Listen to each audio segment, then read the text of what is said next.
On this episode of AV Week, Jack Klein is stepping down as the head of Christie Digital, what that means for the display giant. Also, Biamp is activating 3 billion microphones, and the CSI spec and what a working system means to you and your client. All that and more next on AV Week. The network for the AV industry. What are you listening to? This is AV. This is AVNation. This is AVNation. This is AV Week, episode 390, recorded Friday, February 15th, 2019. Back Pocket. Support for AVNation is brought to you by Peerless AV, driving technology through innovation. And by Crestron. And by Christie Digital. This is AV Week, your weekly wrap-up of audio-visual news and information. My name is Tim Albright. I am your host. With us to discuss the news and information we have gathered this week. First and foremost, you know her and you love her as AV Dawn. Her name is Dawn Mead. Welcome, ma'am. Thanks so much for having me, Tim. Absolutely.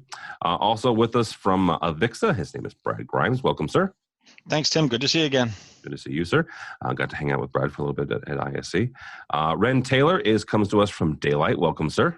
Great to be here today. Thank you. Thank you, sir. And last but not least, Mr. Mike Abernathy from NSCA. Welcome, sir. Hello. Great to be here. Great to have you, sir. Great to have you. It's a interesting cross-section we've got this week. Our first story comes to us from Sound and Communications. Jack Klein is retiring as chairman, president, and CEO of Christie Digital effective April 1st of this year. Klein has been with the company for over 40 years. Christie's CFO will take over as chairman and CEO, and actually Klein will remain as a consultant for the next year until April of 2020. Klein oversaw a number of innovations by Christie, including the initial launch of microtiles and the reimagining at ISC this year. Quote unquote, I am fortunate to have played a critical role in leading the company into the digital age, helping it become a global force in digital display technology, Klein said. And before we continue on, Christie is a supporter of AVNation.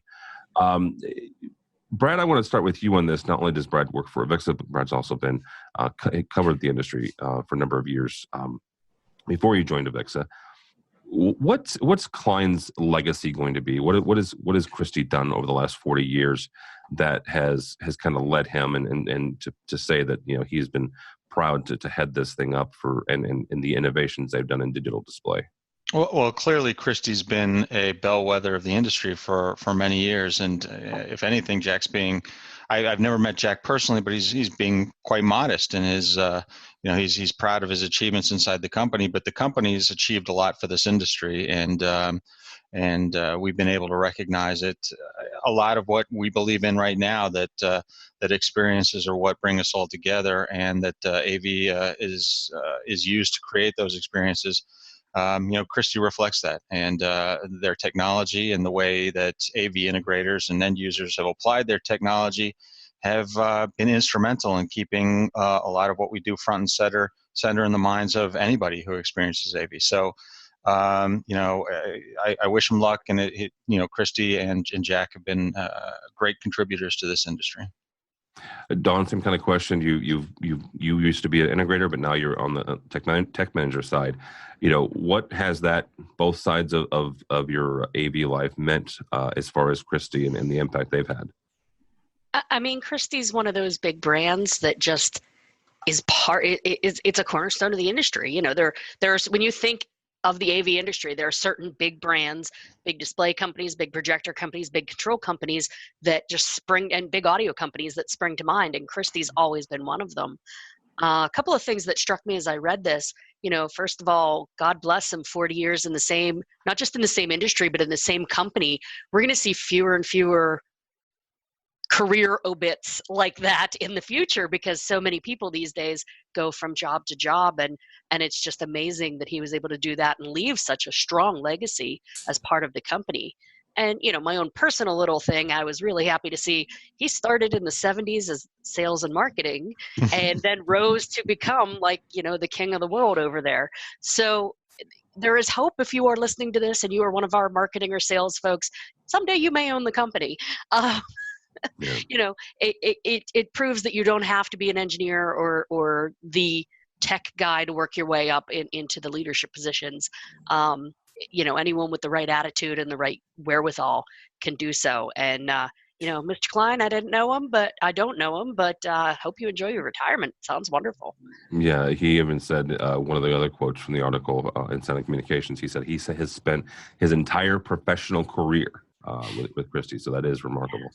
Wow. Ren, I want to pull you in on this for a little bit. Ren works for Daylight. Daylight has been as a part of a number of mergers and acquisitions over the last 5 to 10 years. This transition, you know, what does the company, and honestly, what do the employees need in this interim, in this succession era between this year and next year? As like I said, Klein is going to stay on as a consultant to the new CEO. What do they need as far as leadership and this transition period? So I think from our experience with Daylight going to Milestone AV Technologies and going into Legrand AV Brands now, becoming much bigger over the last decade, open communication has been a really critical thing, especially as you're transitioning from one leadership team to another. Additionally, I know Christie is definitely in this boat. The valuation of legacy and the valuation of what you've brought to market already, because that can obviously get a little lost when it comes to one leadership role moving to another leadership role, and potentially by the time you get to the third person, you've lost the trail that you started off on. When I'm thinking of Christie and our personal relationship that we've had with them as Daylight over the years, I came into the industry in 2007, and by that point, they were still viewed back then as one of the benchmarks, or a great statement that was made earlier, one of the bellwethers for the industry in terms of digital display. I think one of Jack's biggest contributions that he's made to the overall legacy of Christie has been that 1999 acquisition of Electro Home Projection Systems, because that took Christie from a good company in the industry to what they are now, which is basically the benchmark for digital projection. And as you followed the trends that they've been making, same trends we've been following as well, like RGB laser and high lumen output. These are now things that are synonymous with the industry, and these are things that happen under his leadership. Yeah, absolutely. Mike, as far as the succession plan go, I mentioned the fact that Mr. Klein is going to stay on for the next year. NSCA has had for a number of years for the Business Leadership Conference a session on succession plans, right? Whether that's selling outright to somebody else or how you successfully hand the reins over. How has Christie, and honestly, how have other companies done this so successfully? How much time and planning does it take to successfully, pass the baton to the next generation? Yeah, it takes a lot of planning, and it goes back just not we're going to retire and so forth. It goes to a year or more, and really looking at that whole next gen side of things. I think we've all talked about it. AVIX is talking about it. NSCA is talking about it. How do you prepare the next generation of leaders within your organization in order to make that transition and looking at that culture and so forth? And those are conversations we have a lot with our members. And I think it starts there, and then it starts into the business valuation side of things. And, how's your business set up? Are you profitable? Those type of things. And I'm thinking more on the integrator side than the manufacturer side right now. But with that said, I think Brad mentioned bellwether regarding Christie. And I kind of forgot about this until just now. Do you guys remember, I think it was an NSCA trade show 06, 07 in Orlando when a fire sprinkler broke and it started raining down on the Crestron, or excuse me, on the Christie booth. And then one of the greatest marketing things ever, they ran out and they got umbrellas and they draped everything with umbrellas and so forth. So I kind of forgot about that, and still someone said bellwether, and that popped into my head. I'm just curious, why did bellwether? Never mind. Your word association sometimes is is interesting, Mike.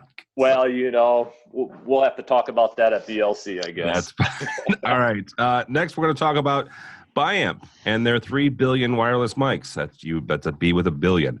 At ISC last week, Biamp rolled out their integration with Crowd Mics, the app that turns your smartphone, into a microphone. We actually have a video of Steve Greenblatt doing an interview about that on our ISC special coverage section. This idea of quote unquote any phone being a microphone is interesting enough for Rashid and the team at Biamp to purchase the company last year. Software gives presenters the capability to regulate who can speak and when, so it's not an entire audience of open mics, which is just a nightmare in general. Which is what I thought when I first saw the original announcement. This is an interesting acquisition. It's an interesting integration. Dawn, we're going to start with you on this. From an audience engagement perspective, how innovative is this to not only the app itself, which has been in available for a number of years, but bringing that into the Biamp ecosystem? I think it's outstanding. It's amazing. I first heard of Crowd Mics back in 2015, 2016, when they first came on the scene, and I was kind of a fan then. And I was still an integrator at the time, so it wasn't my call for end user things.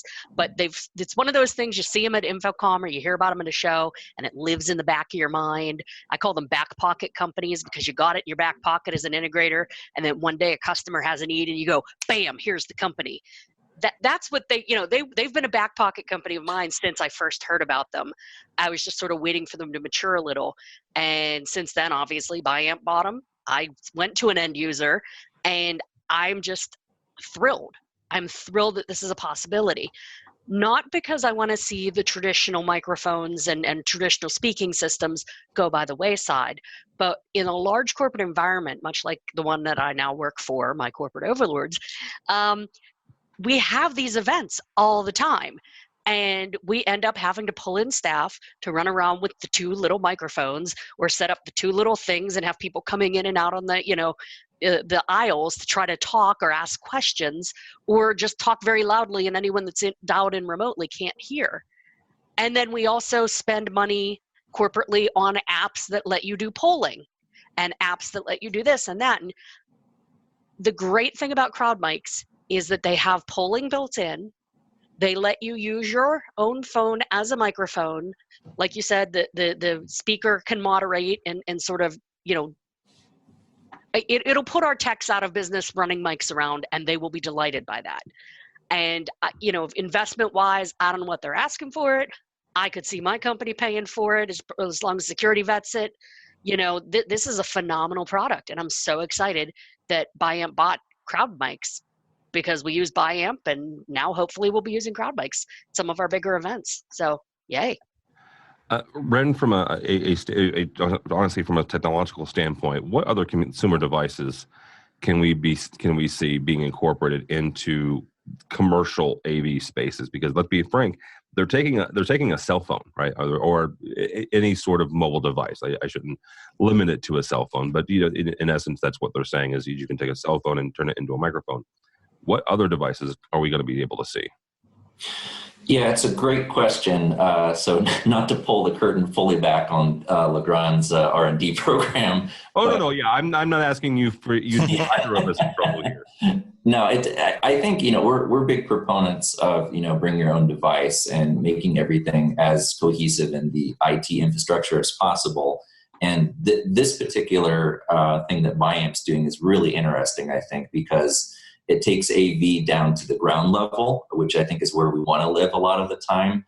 And it makes it just consumer focused from the pro AV side, because you're now able to do things that honestly, like Dawn was saying, it's a back pocket technology, but literally it's your back pocket now because you are carrying your device with you into this session. One thing I was thinking about with this is we are going to end up having some sort of new visual dynamic of, if this does catch on in a lot of meetings, it's going to be, hello, I have a question for the audience. So we're going to get used to people just holding their phone up like this, asking a question at these types of events. I'm always in favor of things like this because it's progressing technology and it's really making it accessible. The only thing that kind of swirls around in the back of my head is that scene in The Dark Knight where you see Bruce Wayne has tied all the phones in Gotham City together in order to track the Joker. Yes. It's this, like Don was saying, a security concern perhaps, that now everybody is connected on the same network, which we already are, but it just kind of puts that more in the front of your mind of, well, if I can do this and everyone else can do it, how connected are we at this point? That may be the first Dark Knight reference we've ever had on the 400 episodes. I applaud you, sir. That was very well done. Mike, is this a trend? AV manufacturers going after apps?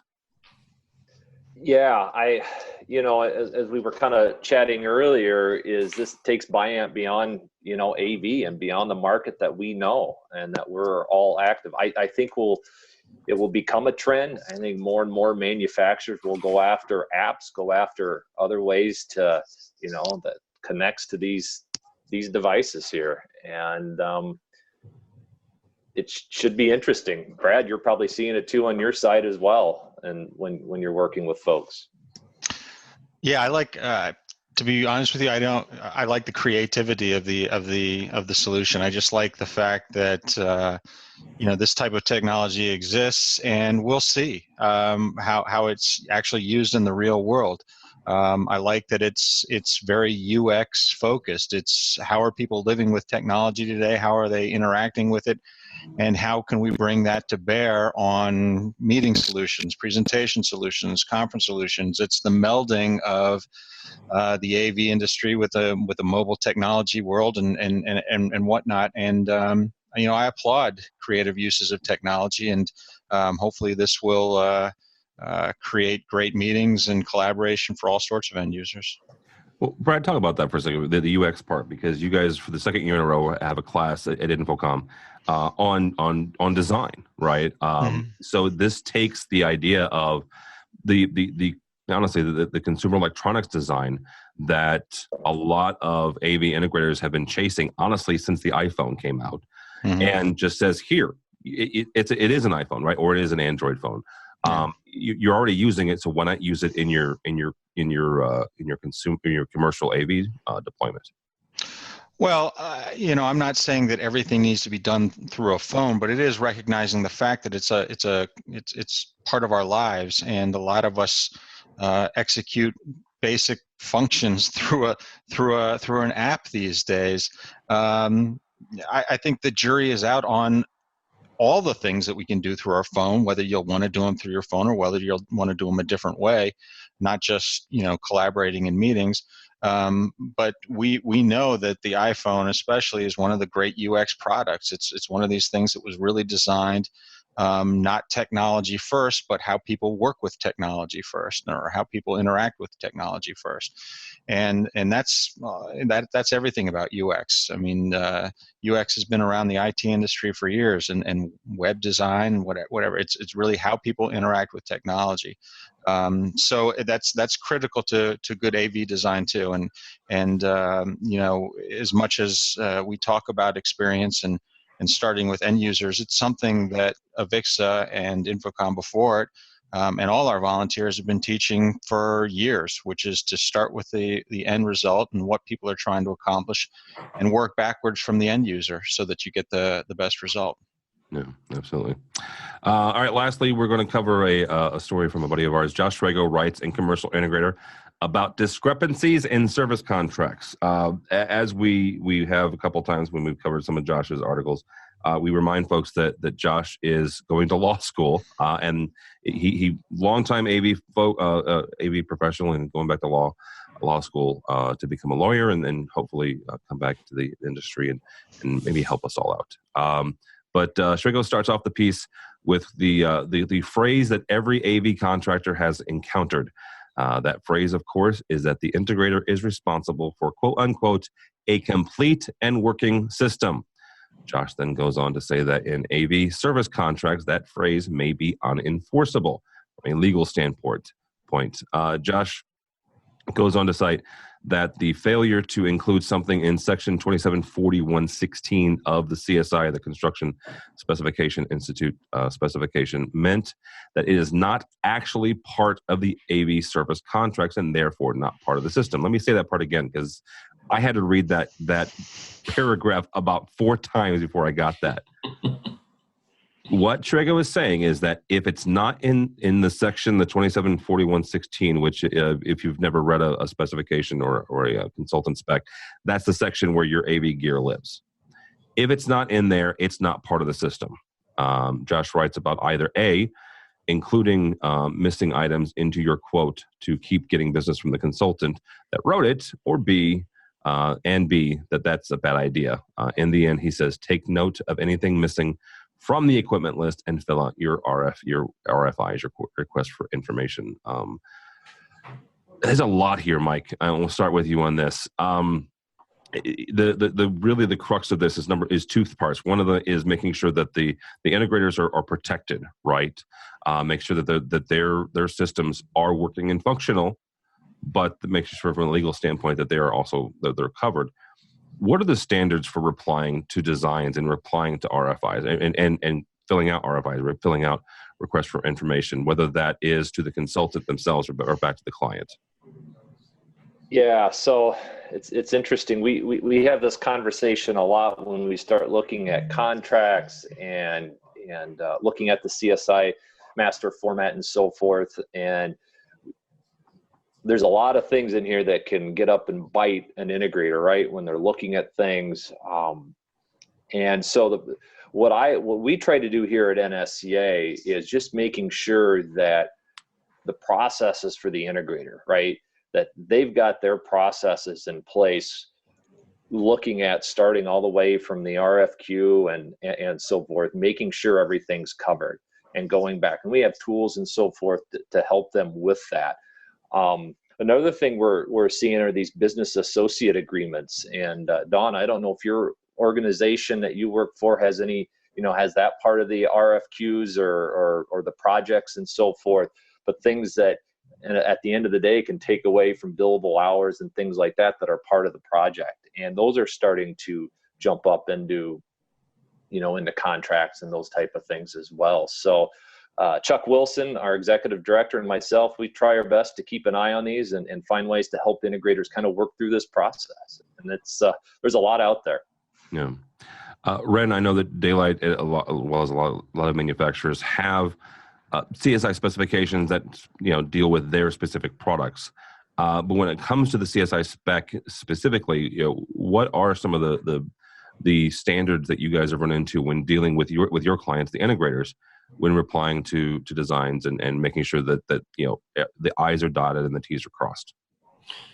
Well, we live at both ends of the spectrum as a manufacturer. So we're living in the design process when it starts, as well as at the end process when the equipment is actually sourced. So we try to get in as early as possible when we can. And by doing that, we do have to put in things like certain electrical codes or certain details about what the projection screen can do, what type of gain it has as a projection surface, things like that. Those are essential and critical for us. And honestly, from experience doing this for a pretty long time for Daylight, even when we're put in as the basis of design for projects, this happens with a lot of people, we're at the whim or the mercy of addendums and by the ways of projects. So, things get switched out all the time. So this definition of a complete system is sometimes a little temporal, in our opinion. When I heard you wanted to talk about this, the first thing that popped into my head was the famous quote from the 1998 Clinton impeachment, which was, "It depends on what the definition of is." Because at the time, the statement was, there is nothing going on between us in that relationship, and that was correct. So here, the word complete is kind of the same way. So what is the definition of complete? So not to legalese the whole group here, but that jumped to mind right away for me. Ren, you have now brought us the Dark Knight and the Clinton impeachment. Well, I got to do a hat trick, so something else. You deserve some sort of trophy, an award, or a gold star or something. I don't know. Brad, from not just necessarily from a VIXA standpoint, because VIXA, you guys represent a lot of folks in the AV industry. You represent consultants, you represent integrators, you represent manufacturers. All three of these folks and end users, honestly, with the Tech Manager Council, all of these entities have a stake in these CSI specs. How do we get everybody to the table and kind of agree on, as Ren says, what is?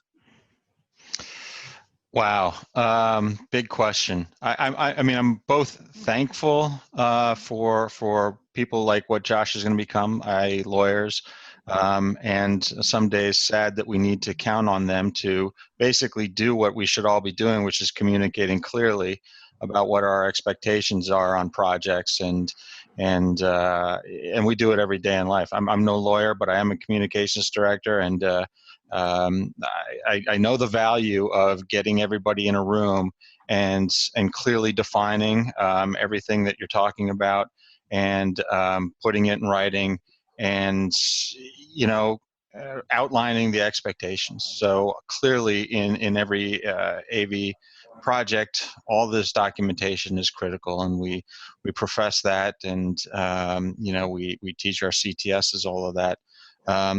And it's just more important now than it ever has been. And I would love to say it's unique to our walk of life, but it's all around us. It really is clear expectations of what you're aiming for, how you're going to accomplish it, how you're going to define things, and starting again at that end user and saying, what is it you want? I want a big screen. I want a big picture. I was like, okay, let's work from there. And let's define what a big picture is, and let's get it down. And don't start with the technicals yet. I mean, eventually we'll have to say that it's going to be 4K or 8K or whatever it's going to be.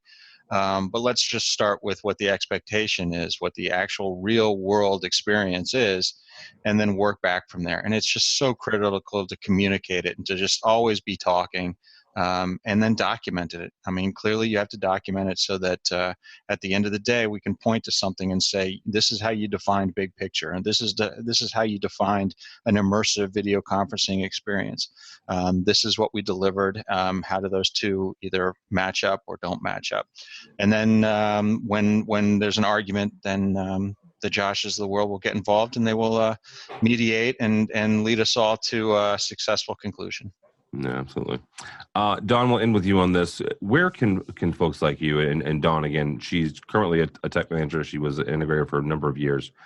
So you know your stuff, right? You know your stuff when it comes to AV. You're also inside a company that's going to be hiring these folks. So let's I'm going to use a word. You're more of an advocate inside, right? So Right. Where can you insert yourself in this chain?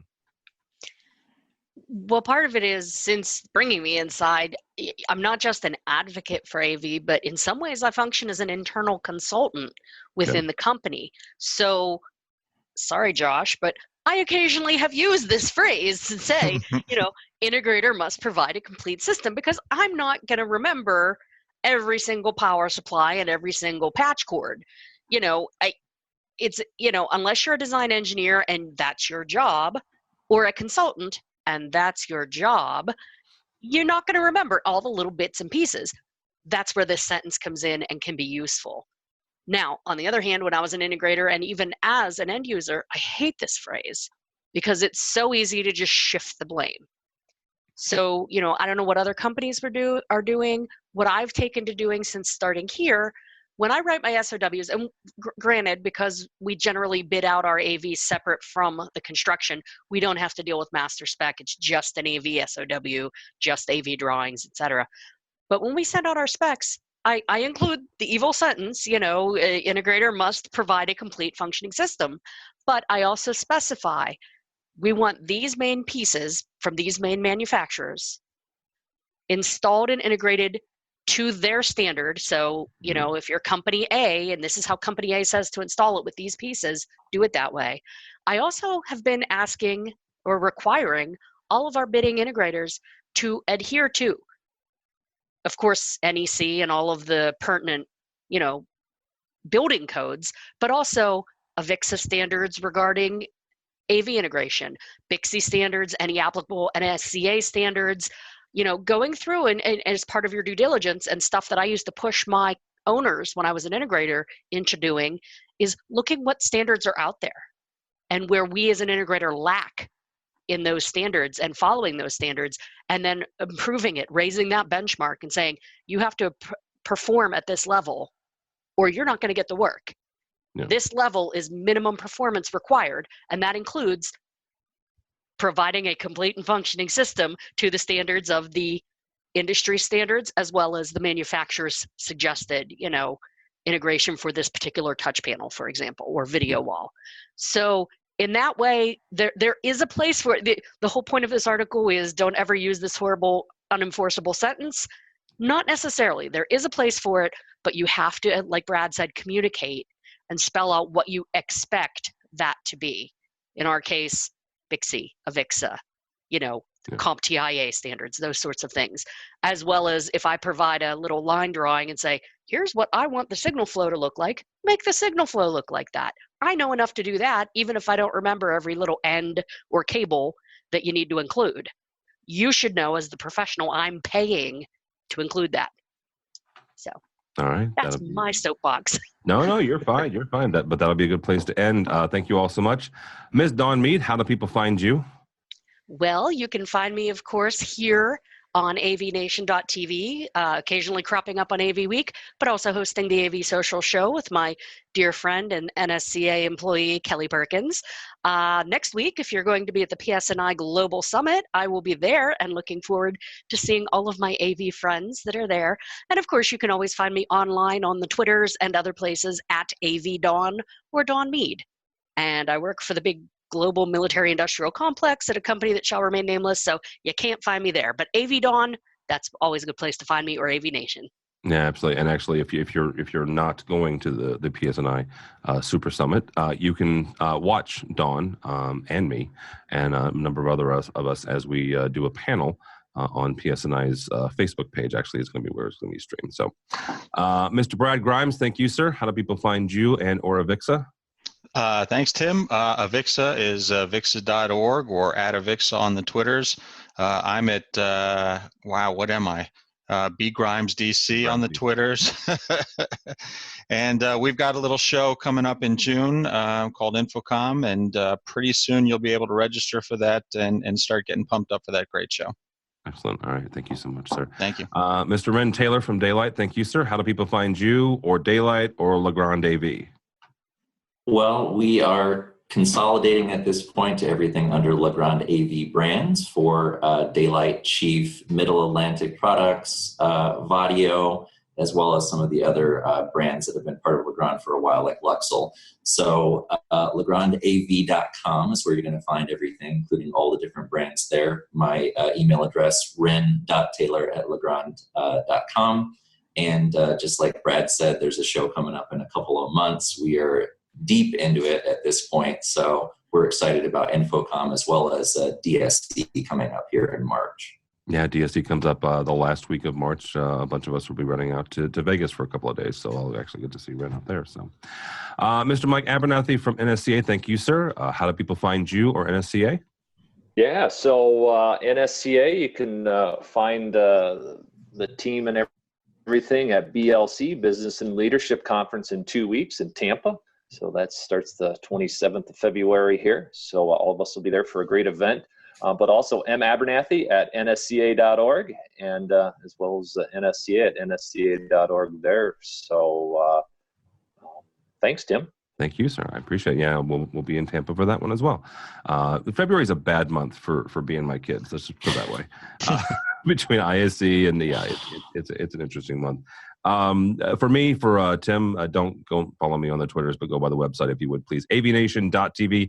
AVNation.tv. You'll find this program and a host of others, including our other weekly show, ResiWeek, which looks at the residential side of the AV industry.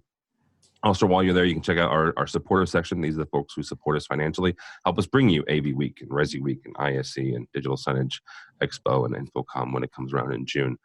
So you check those folks out. Daylight is one of those, and we thank them for their support, as well as Christie and Biamp, so we thank them.